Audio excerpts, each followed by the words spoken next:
the creation of the spiritual world before the creation of heaven and earth. We are well aware of the creation of the material world that we can see with our eyes. However, at this time, we intend to examine in detail the spiritual world, the world of angels, and the world of evil spirits, that is, the world of Satan. There is almost no detailed record of this in the Bible. The purpose for which angels were created was to serve God and to make them ministering spirits for His great creation.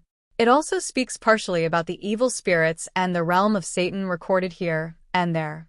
By organizing these things, we can understand the Bible more deeply and the purpose of creating man in God's image more clearly, and we will learn the strategies and methods to fight and defeat Satan.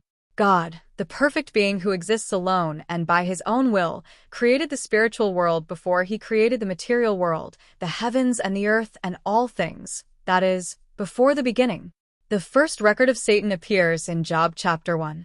Of course, the first place where he appears under the name serpent is Genesis chapter 3. Job 1 verse 17. The Lord said to Satan, "Where have you come from?" Satan answered the Lord, "I have been roaming about on the earth, going here and there." Here, Satan means adversary in Hebrew. In other words, it means one who opposes God. This Satan is the one who causes a person created in the image of God to sin and accuses that person to God. Here, Satan means adversary in Hebrew. In other words, it means one who opposes God. This Satan is the one who causes people, created in the image of God, to sin and accuses them before God. In addition to this, the words Satan or adversary are used in various places in the Old Testament. However, there is no record of why or how they were created. There are only records of what thoughts they held. Furthermore, the New Testament book of Revelation contains a record of why they became Satan. I will examine this later. First, let us examine the attributes of Satan as presented in the Old Testament. In Isaiah 14 verses 12 to 15, he is referred to as Lucifer, the morning star, the star that illuminates the morning. Therefore, the church generally refers to Satan as Lucifer.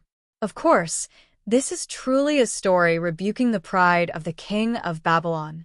In the ancient Near East, there were many instances where kings were likened to stars. However, the one filled with pride within the king of Babylon here is the very essence of Satan. He is the most beautiful one, the most outstanding among the angels created by God. Yet, in his pride, he attempted to equal himself with his Creator, and consequently, he descended into the lowest depths of the pit. Also, in Ezekiel chapter 28, there is a story about the king of Tyre. Like the record in Isaiah, this also clearly portrays the abominable Satan within the king of Tyre. Look at verses 12 through 19 of Ezekiel 28. This Satan was in God's garden, Eden. From the moment of his creation, this Satan was created as a perfect and abundant being. This Satan was called a cherub, a title given to angels. This Satan sinned as his unrighteousness was revealed. Therefore, it is said that God destroyed this Satan among the stones of fire. I will explain how God destroyed this Satan in the next session.